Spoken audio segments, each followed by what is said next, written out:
The following is a presentation of the Championship Racing Network. Crossed Flags, a racing podcast.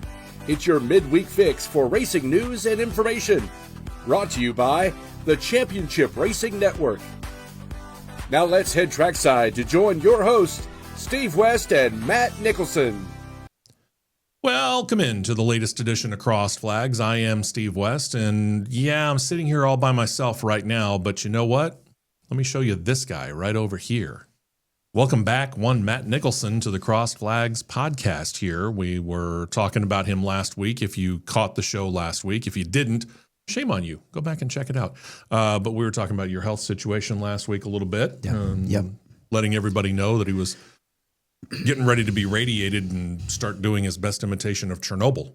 Kids, look it up. That's an understatement. Yeah. I'll let him fill in the rest. Yeah, I had to deal with the rounds of radiation treatment last weekend for this cancer bout that I've had, and was doing preparation work Monday and Tuesday for said treatments that was starting on Wednesday, And it was not a very good week last week at all. Very draining, very exhausting, and very frustrating.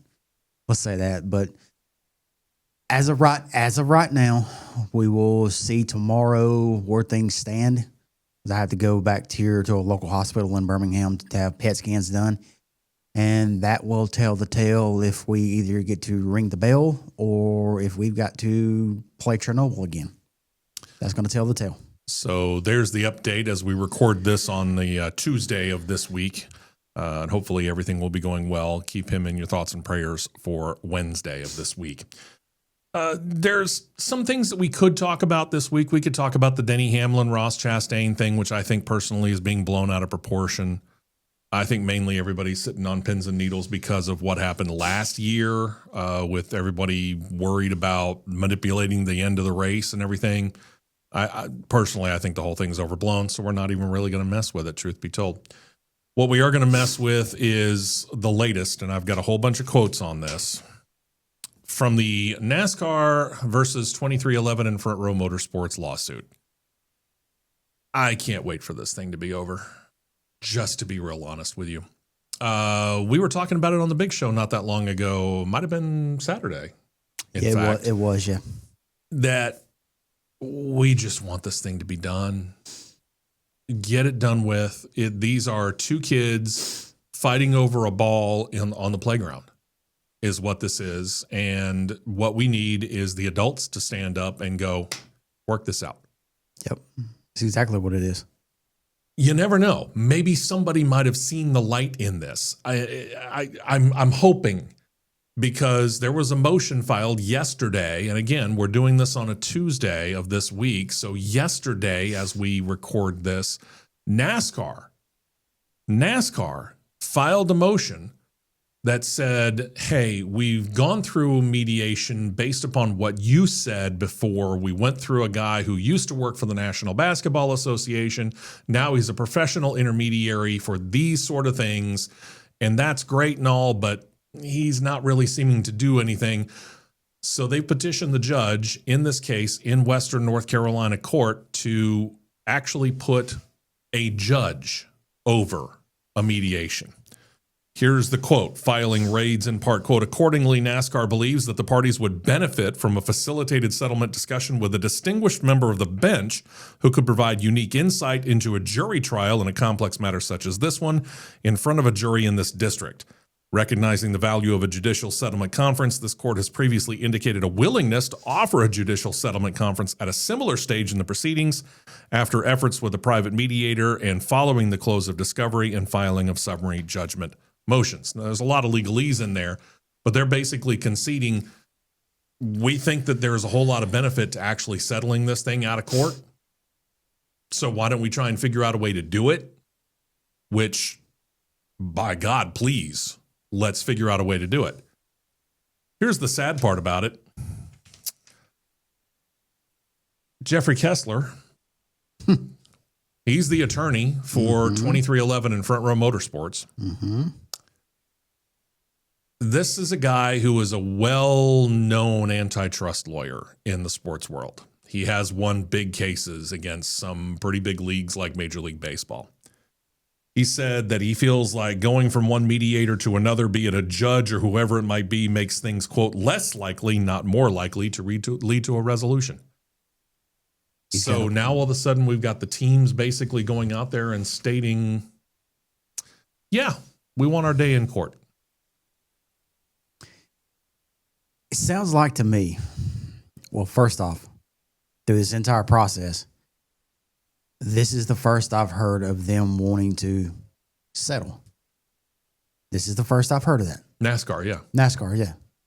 They've been aimed at absolutely just breaking every brick of the wall down with with the teams coming at them, if that's a fair way to put it.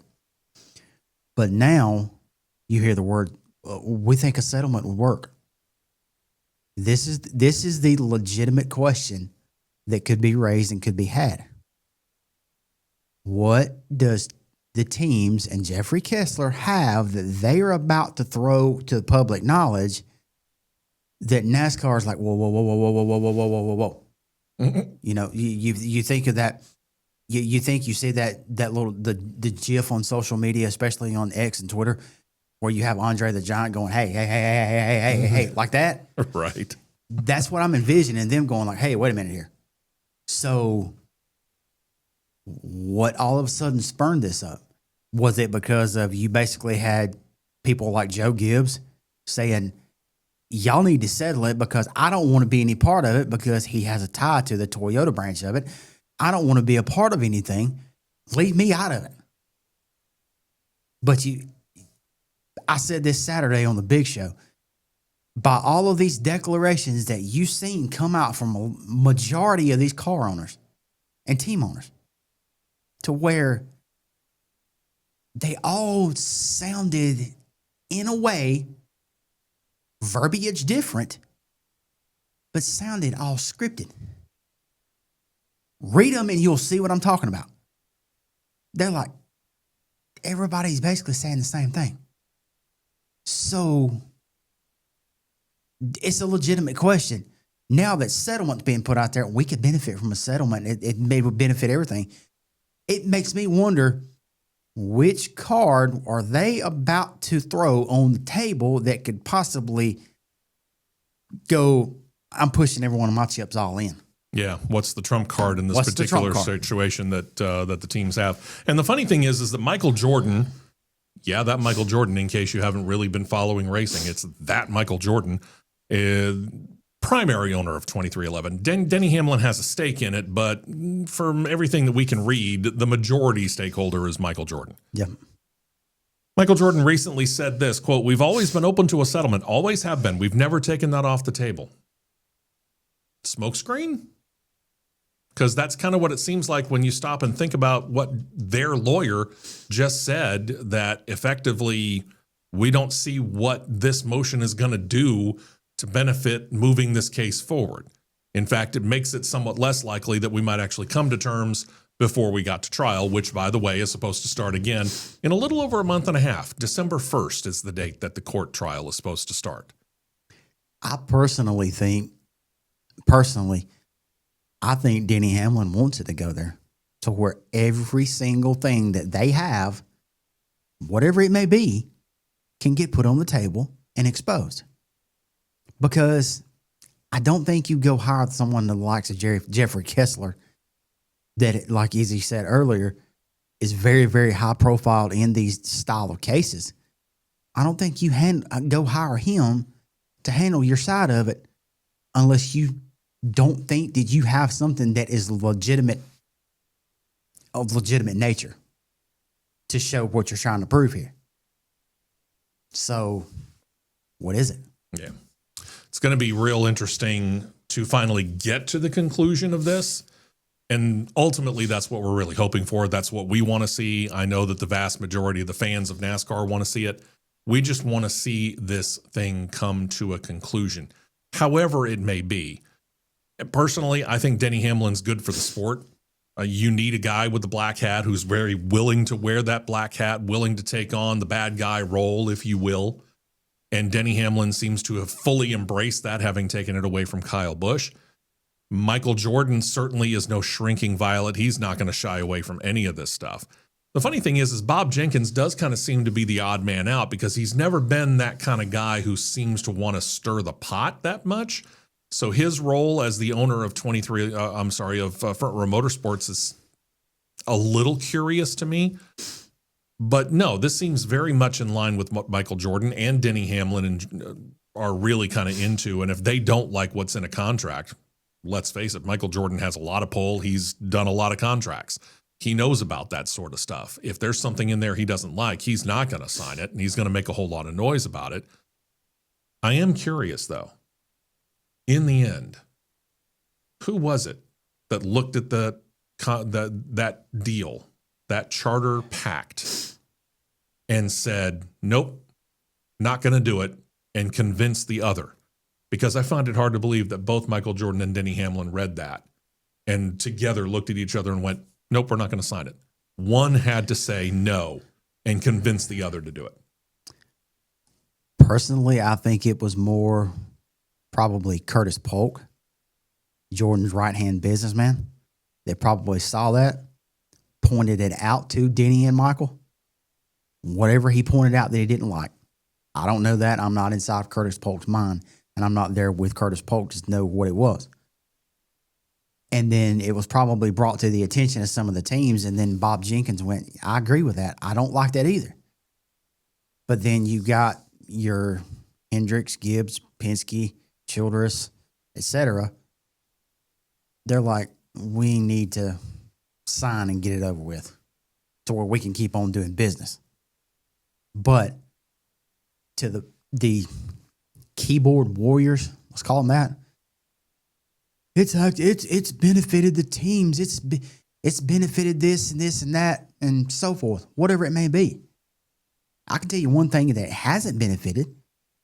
Oh, we're able to have smaller staffs because we have outsourced parts of the cars. But when the outsourced parts of the cars and the cars are 3 times higher than what they used to be, you're either coming out in the wash or you're still losing money. Because the golden phrase Jeff Gordon always said, if you want to be a millionaire in racing, start as a billionaire. Mm-hmm. Yep. There is no, I'm sorry, I don't care if you're at F1 all the way down to a local short track. There is no such thing as making a profit in motorsports, period.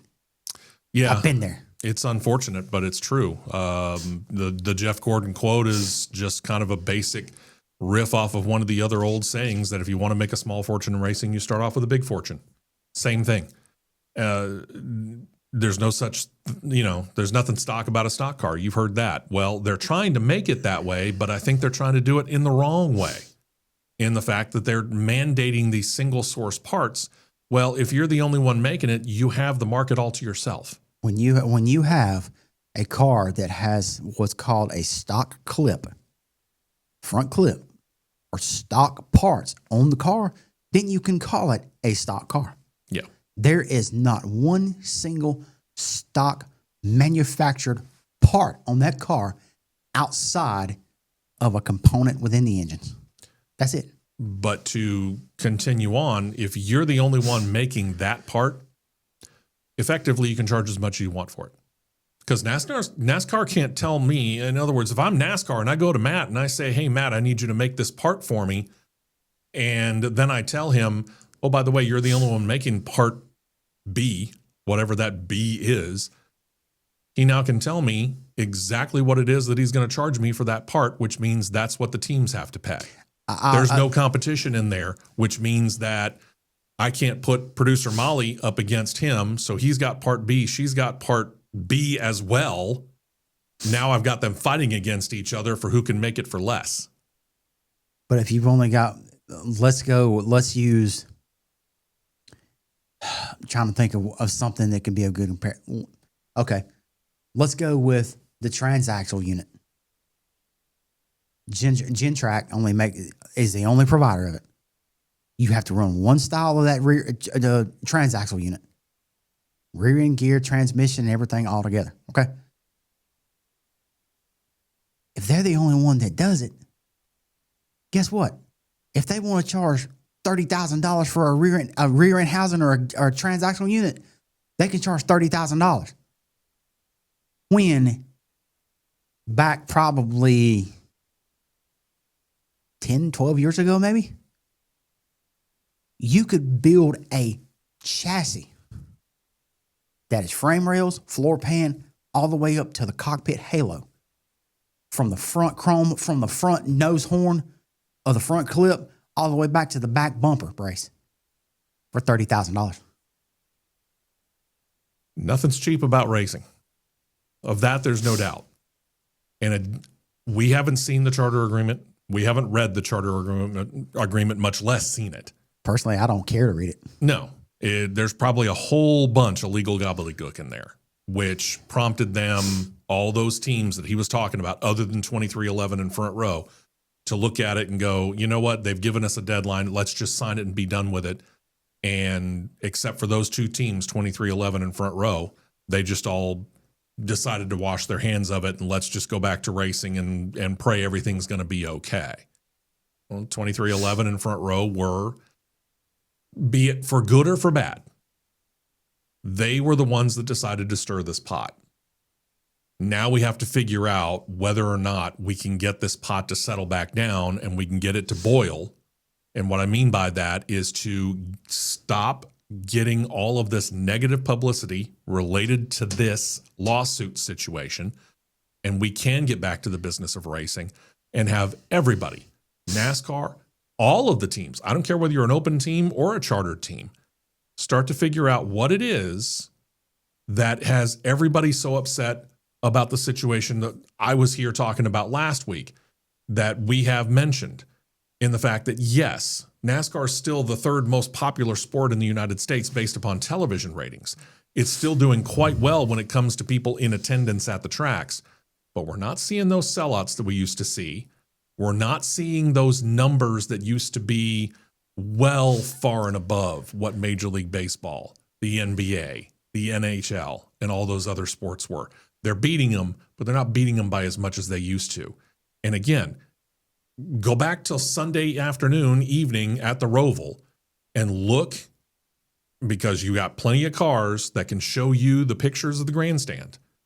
They were what, 75% full? Ish. I was thinking more along 65 to 70. It was bare. That's very not good. bare. That's not good. This is a playoff race in NASCAR country. That's NASCAR's backyard. All the teams are there in and around the Charlotte, North Carolina area. They're all within a 50 to 100 mile radius, give or take. 50, yeah. Yep. That's NASCAR's backyard. That's home. That's the place that NASCAR is considered the mecca of, Charlotte, North Carolina. And in Charlotte, North Carolina, 60 to 75% full. That's not good. Now they go out to Vegas. Vegas is a fun spot to go to. You'll probably get a pretty good turnout. Here's going to be the trick. It's not this coming weekend in Vegas. It's the week after that at Talladega. Bingo. If Talladega looks like the Roval, now you know you got problems. Because 60 to 75% at Talladega means you got a big problem, NASCAR. So watch it. And touching on that very thing right there is one of the exact things that I will do. And we will look at it and we will determine and take a good look at it right here. I will have a clear 4K image of the stands from a very good point, and we'll see for ourselves how it looked.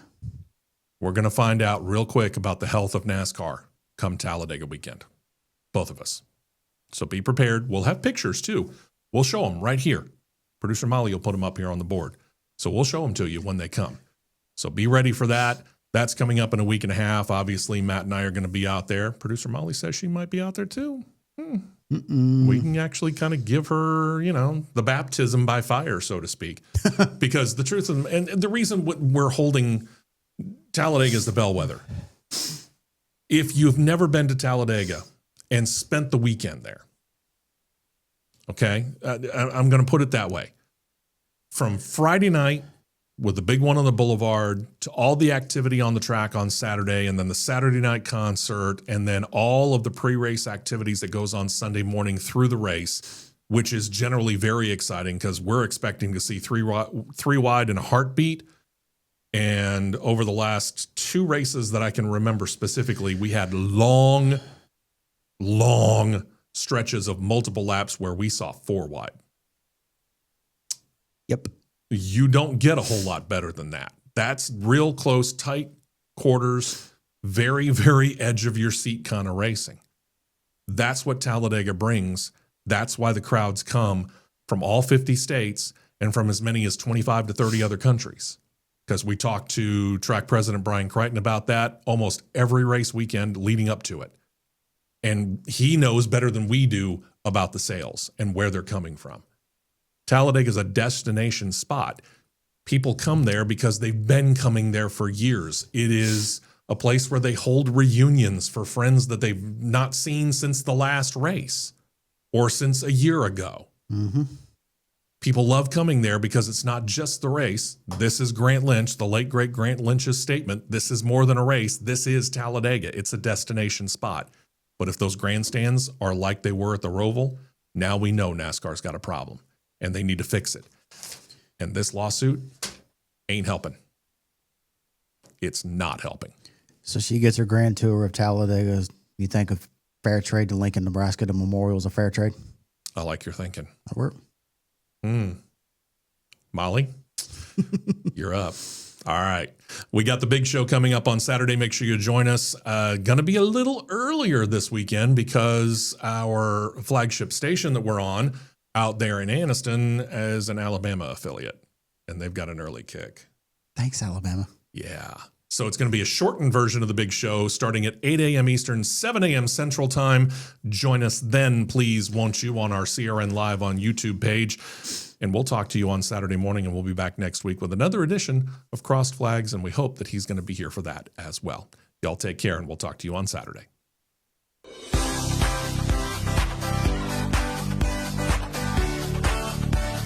You've been listening to Crossed Flags, a racing podcast. For more content like this, subscribe to CRN Live on YouTube, and you'll be set to catch the 2-hour live show every Saturday morning at 9 Eastern, 8 Central.